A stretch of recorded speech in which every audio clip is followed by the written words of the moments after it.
Into 2 का। 2 का। तो यहाँ पर ये मैट्रिक्स से ये 3 इंटू 3 का था, मतलब 3 पंक्तियां 3 स्तंभ 3 रो और 3 कॉलम थे। यहाँ पे 3 इंटू 2 का था, मतलब 3 पंक्तियां और 2 स्तंभ, 3 रो और 2 कॉलम। क्लियर है इतना? हमेशा ध्यान रखना, यहाँ पर जो भी वैल्यू लिखी जाएगी पहले रोज लिखी जाएंगी, पहले पंक्तियां लिखी जाएंगी, फिर स्तंभ, फिर कॉलम लिखे जाएंगे। ठीक है? अगर मान लो मैंने यहाँ पर सिर्फ एक एलिमेंट लिखा होता, एक ही वैल्यू लिखी होती, जैसे मान लो अगर मैंने यहाँ पे सिर्फ ये लिखा होता कि ये 1 लिखा होता, तो ये क्या हो जाता? 1 इंटू 1 का, मतलब एक रो और एक ही कॉलम। क्लियर है यहाँ पे? अब यहाँ पे अलग अलग टाइप होते हैं मैट्रिक्स के। ठीक है? वैसे तो पॉसिबिलिटी बहुत कम है कि इससे रिलेटेड आपको कोई टाइप्स वगैरह और ये कभी पूछे जाएं, लेकिन कभी आ जाए तो देख लेना। जैसे मान लो किसी कॉलम में केवल किसी मैट्रिक्स में, किसी आव्यूह में केवल एक ही कॉलम हो, एक ही स्तंभ हो, तो इसे कहा जाता है कॉलम मैट्रिक्स। क्या कहा जाता है? Column matrix. हिंदी में कहा जाता है स्तंभ आव्यूह। ठीक है? तो अगर मान लो पहला आपका हो गया है केवल एक ही कॉलम हो, तो इसे बोला जाएगा कॉलम मैट्रिक्स स्तंभ आव्यूह। और सेकंड वाला देखिए रो मैट्रिक्स। रो मैट्रिक्स मतलब जिसमें केवल एक ही रो हो। ठीक है? जिसमें केवल एक ही पंक्ति हो, उसे कहा जाएगा रो मैट्रिक्स, पंक्ति आव्यूह हो। अगला है स्क्वायर मैट्रिक्स। अब स्क्वायर मैट्रिक्स क्या होता है? वर्ग आव्यूह जिसे बोला जाता है। वर्ग आव्यूह मतलब जिसके रो और कॉलम, जिसकी पंक्तियां व स्तंभ दोनों बराबर बराबर हो। जैसे मान लो मैंने कहा 1 2 3 4, इसमें कितनी है? 2 रो है और 2 कॉलम है, मतलब ये एक स्क्वायर बन गया है, ये एक वर्ग बन गया है। अगर मैं कहूंगा कि इस तरीके से 1 2 3 4 5 6 7 8 9, तो इसमें भी क्या हो गया? जितनी रो है उतने ही कॉलम है, जितनी पंक्तियां हैं उतने ही स्तंभ है। तो ये क्या हो जाएगा आपका? एक स्क्वायर मैट्रिक्स, वर्ग आव्यूह हो जाएगा। क्लियर है? तो 3 तरीके के हो गए हैं। पहला है हमारा कॉलम स्तंभ, दूसरा है हमारा रो पंक्ति, और तीसरा है हमारा वर्ग स्क्वायर। बोलो। Row column square. हाँ, रो कॉलम और स्क्वायर, पंक्ति स्तंभ और वर्ग आव्यूह।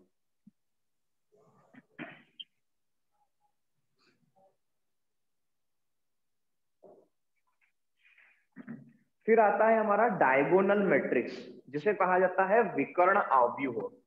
डायगोनल मैट्रिक्स विकर्ण आव्यूह मतलब क्या होता है? जिसे मान लो पहले मैं 3 इंटू 3 का बताता हूँ।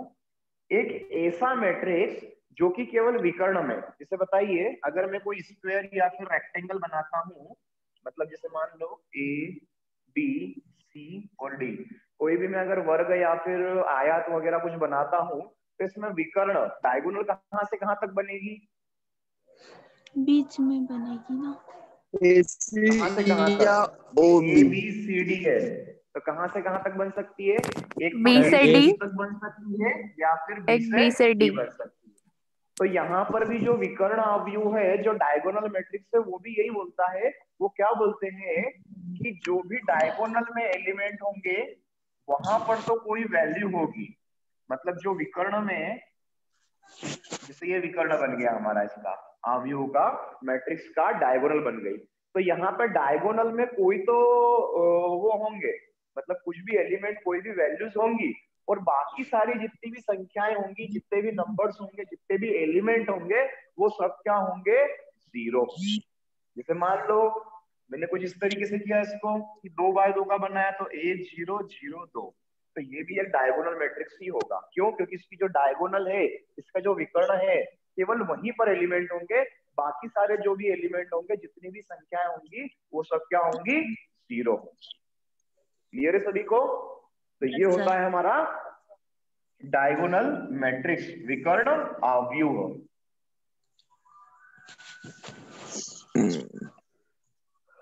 अगला है हमारा आइडेंटिटी मैट्रिक्स है ना, जिसे कहा जाता है एकक अवयव, है ना।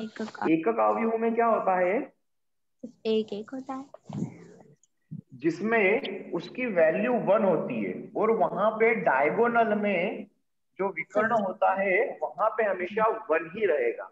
जैसे मान लो ये है 1 0 0 0 1 0 0 0 1, इसे बोलते हैं एकक अवयव आइडेंटिटी मैट्रिक्स।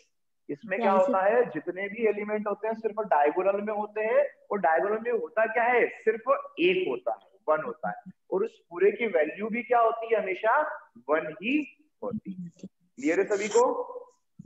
अगला है जीरो मैट्रिक्स, शून्य अवयव। शून्य अवयव का मतलब ये होता है कि जितने भी सारे एलिमेंट है वो सारे एलिमेंट कितने हैं, सब क्या है, जीरो है, जिसे नल मैट्रिक्स भी कहा जाता है। क्लियर है सभी को। हाँ सर। ठीक, तो यहाँ पर ये मैट्रिक्स के प्रकार, अवयव के टाइप्स खत्म होते हैं। अब सबसे पहले जो हमारे सिंपलेस्ट क्वेश्चन है, सारे सिंपल सिंपल क्वेश्चन से पहले वो बता रहा हूँ कि दो मैट्रिक्स को जोड़ा कैसे जाता है, दो मैट्रिक्स को घटाया कैसे जाता है, मल्टीप्लिकेशन कैसे किया जाता है, डिवाइड कैसे किया जाता है, उसके बारे में हम पढ़ेंगे। जैसे फर्स्ट क्वेश्चन है,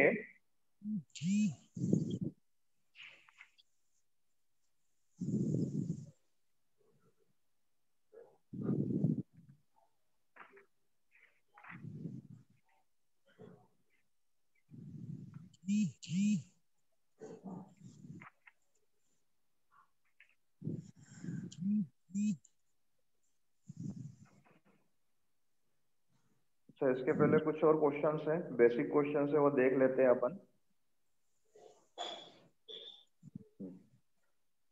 आप लोगों के इसमें कुछ स्क्रीन शेयर कर रहा हूँ, वो देखिएगा, उसमें अपन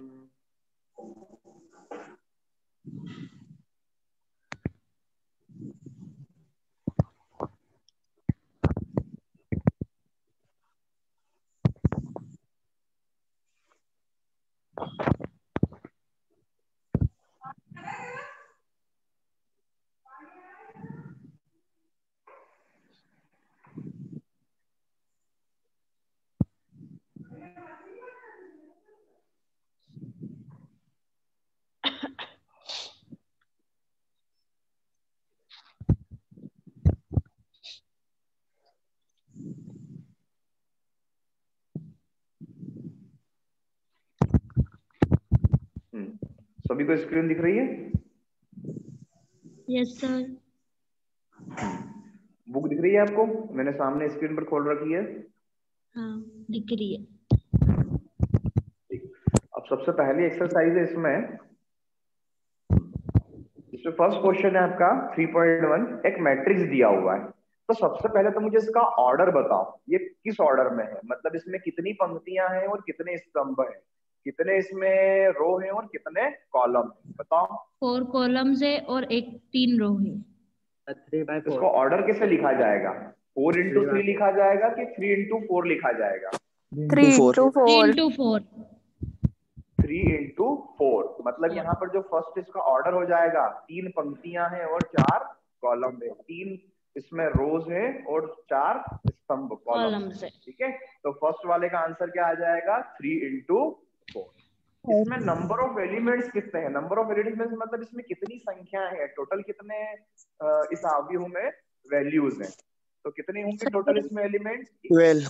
3x4 था तो 4 दिया 12, कितना हो जाएंगे, 12 हो जाएंगे। ठीक है, उसके बाद इन्होंने क्वेश्चन नंबर 3 दिया है कि right the element of A13। A13 मतलब क्या हो जाएगा, पहली रो और तीसरा कॉलम, पहली पंक्ति का तीसरा वाला स्तंभ। क्या होगा A13 इसमें? A13 होगा A13 क्या होगा, 19। 19। A13 होगा 19। A21 कितना होगा? 8 35। A21 होगा आपका 35। A33 कितना होगा? मैट्रिक्स ही नहीं दिख रहा। -5 5/2 होगा नहीं? -5 A33 मतलब तीसरी रो कौन सी है? ये वाली है, ये वाली -5 तीसरी रो है। तीसरी रो में तीसरा कॉलम कौन सा होगा? ये होगा -5। तो सर आप ही बता रहे हो, हमको तो ढूंढने दो। तो बाकी सब भी तो बोलो, एक ही की आवाज आ रही तो फिर बोलूंगा ही सही। अरे तो सर बोलेंगे ना सर अगली बार। हाँ बोलो बोलो। A24 कितना होगा? A24 हाँ सर 12 कितना होगा? 12 सर। A24 दूसरी रो, ये दूसरी रो है और चौथा वाला कॉलम कितना हो गया? 12। अगला बताओ A23 5/2 5/2 सर। 5/2 5/2। क्लियर है सभी को? हाँ सर। ठीक। अगला क्वेश्चन देखते हैं हम लोग।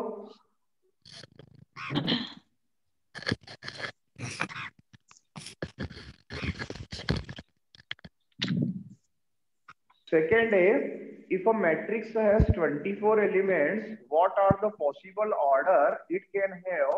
What if it has 13 elements? इसमें बोला गया है if a matrix has 24 elements, है ना? मतलब इसके अंदर अगर कोई एक मैट्रिक्स बनाया गया है, एक आव्यूह बनाया गया है, उसके अंदर टोटल 24 एलिमेंट हो सकते हैं, 24 संख्याएं हो सकती हैं, तो उसका ऑर्डर क्या क्या पॉसिबल है? और what if it has 13 elements? और क्या 13 एलिमेंट्स के पर भी पॉसिबल है क्या? है। सबसे पहले तो हम बात करते हैं यहाँ पे किस चीज की बात करेंगे? सबसे पहले हम बात करते हैं 24 एलिमेंट। मतलब ऐसा एक आव्यूह बनाना है, ऐसा एक मैट्रिक्स बनाना है जिसके अंदर टोटल 24 संख्याएं हो, 24 एलिमेंट हो। तो बताओ इसका ऑर्डर क्या क्या हो सकता है? मतलब कितनी रो और कितने कॉलम हो सकते हैं? बताओ। 1 into 24, 2 into 12, 1 into 3 into 4, 24, फिर क्या बोल रहा है? 2 into 12, 12 और 3 into 8, 3 into 8, 8, sorry 3 into 8, 3 into 8 और हाँ 3 into 8 4 और into 6, 4 into 6, 4 into 6 और 6 into 4। आप सर सबको रिवर्स लिख हो दो। गया ना? अब इसको पूरे को रिवर्स लिख दो। कैसे? 6 into 4, 8 into 3, 12 into 2 और 24 into 1। अभी आप पूछोगे कि ये कैसे हुआ? तो मतलब क्या है, इसके अंदर जिससे मान लो एक ही रो है, एक ही पंक्ति है और टोटल कितने कॉलम है, कितने स्तंभ है? 24 हो सकते हैं। या फिर 2 रो हो सकती है जिसमें 12 कॉलम हो सकते हैं, 3 रो हो सकती है जिसमें 8 कॉलम हो सकते हैं, 4 रो हो सकती है जिसमें 6 कॉलम हो सकते हैं।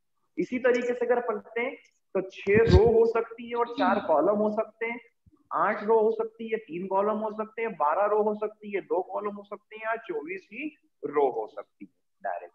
ठीक है, तो यहाँ पर ये हो गए आपके 24। मतलब सिंपल सा टर्म है कि अगर जो भी वैल्यू आ रही है वो कहीं ना कहीं किसी न किसी का कॉम्बिनेशन होना चाहिए।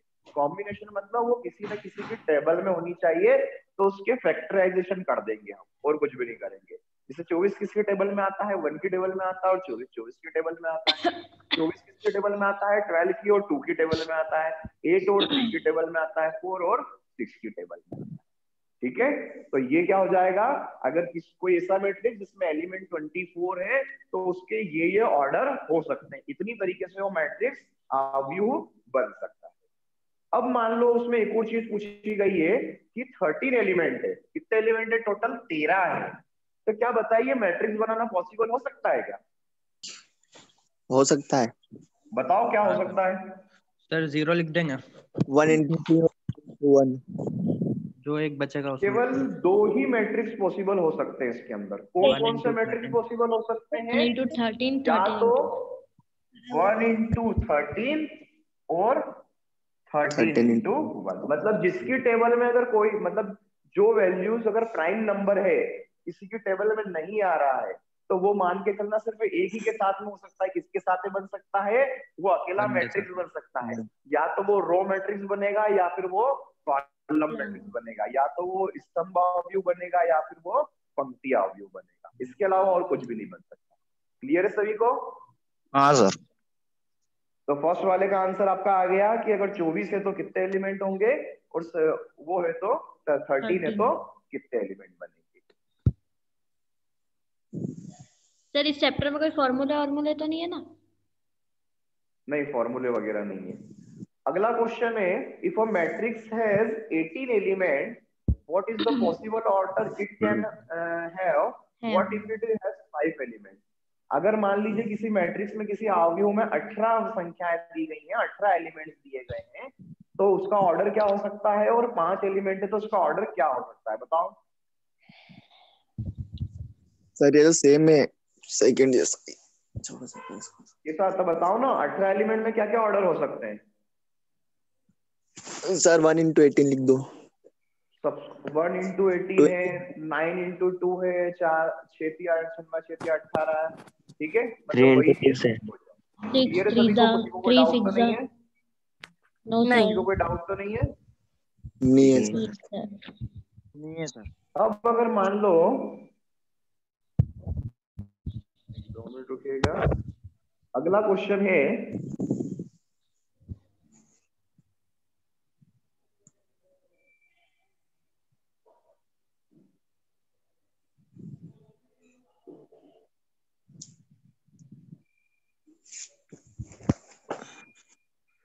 अगला क्वेश्चन है, construct 2 into 2 matrix Aij whose element has given by, मतलब एक हमको 2 into 2 का एक मैट्रिक्स बनाना है, ठीक है, जिसमें हमको वैल्यूज दे रखी है। जैसे फर्स्ट क्वेश्चन है आपका, Aij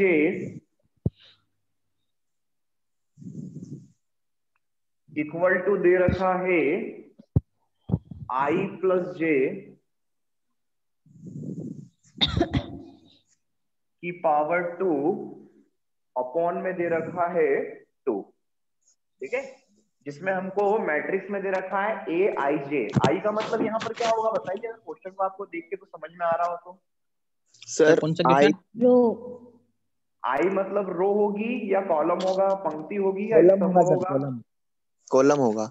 आई रो होगी कॉलम सर। होगा, और जे रो जे कॉलम। जे कॉलम होगा कि आई कॉलम होगा? सर आई कॉलम होगा। जे कॉलम होगा। आई कॉलम होगा। हाँ जे सर। होगा कॉलम। अभी मैंने एक चीज बोली थी आप लोगों को कि हमेशा जब भी हम लिखते हैं, जैसे मान लो A11 लिख रहे हैं, A21 लिख रहे हैं, इसका मतलब क्या होगा? A11 का मतलब होता है पहली रो और पहला कॉलम, दूसरी रो और पहला कॉलम। अगर मान लो मैं A33 लिख रहा हूं, मतलब तीसरी रो और तीसरा कॉलम, तीसरी पंक्ति और तीसरा स्तंभ। तो यहाँ पर पहले कौन आता है? रो आती है कि कॉलम आता है? रो पहले रो आएगी ना, पहले पंक्ति आएंगे फिर स्तंभ आएंगे। तो यहाँ पर आई का मतलब है रो और जे का मतलब है कॉलम। अब हमको यहाँ पर क्वेश्चन में बोला गया है 2 into 2 का मैट्रिक्स बनाना है। 2 into 2 का मैट्रिक्स मतलब क्या होता है? A11 A12 A21 और A22, यही होगा 2 into 2 का मैट्रिक्स। 2 गुणित 2 का मैट्रिक्स यही होगा ना, इसके अलावा तो और कुछ नहीं हो सकता है ना? तो यहाँ पर हम क्या करेंगे, सबसे पहले निकालेंगे A11। A11 का मतलब क्या होगा?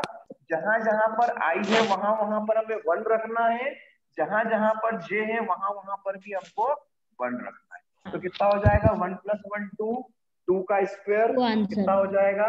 4, 4/2 कितना आ जाएगा? 2। मतलब जो पहला हमारा एलिमेंट है वो कितना हो जाएगा? 2। इसी तरीके से मैं आगे निकालता हूं A12, A12 मतलब I की जगह 1 और J की जगह 2। 9/2 कितना हो जाएगा? 2 और 1 3, 3 3 9, 9/2, 9/। अगला में मुझे निकालना है A21। A21 के लिए क्या हो जाएगा?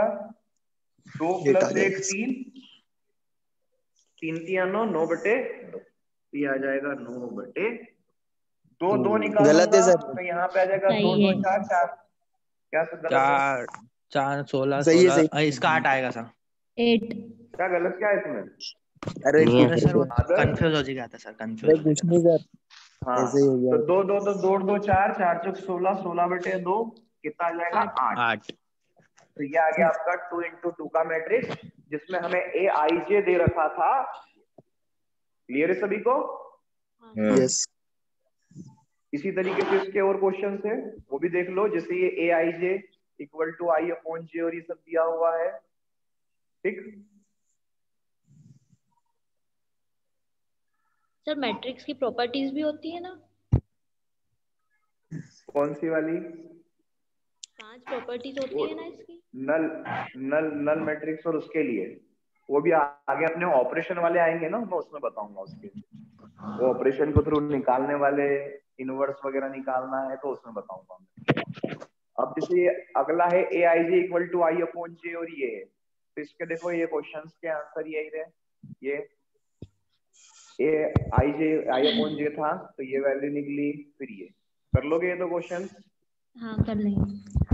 ठीक है। इससे भी हो इसके जाएगा। बाद क्वेश्चन नंबर 5 था, कंस्ट्रक्ट 3x4 का हमको एक मैट्रिक्स बनाना है, 3x4 का एक मैट्रिक्स बनाना है, जिसमें 3 रो होंगी और 4 कॉलम होंगे। कॉलम। ए आई जे हमको दे रखा है, आई हम A11 A12 A13 A14 A21 और ये सब निकालेंगे।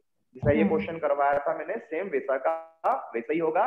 बस यहाँ पर ये चीज है कि मॉड लगा हुआ है, तो मॉड का मतलब ये होता है कि जब भी हम मॉड को सॉल्व पॉजिटिव। करेंगे और मॉड से कोई भी वैल्यू बाहर आएगी तो वो पॉजिटिव हो जाती है, पॉजिटिव हो प्लस में हो जाएगी। जाती है, ठीक है। तो इस तरीके से ये हो जाएगा।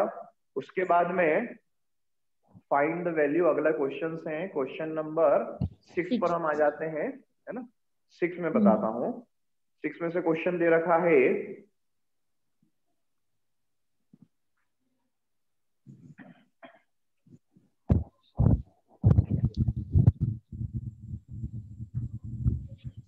क्वेश्चन है आपका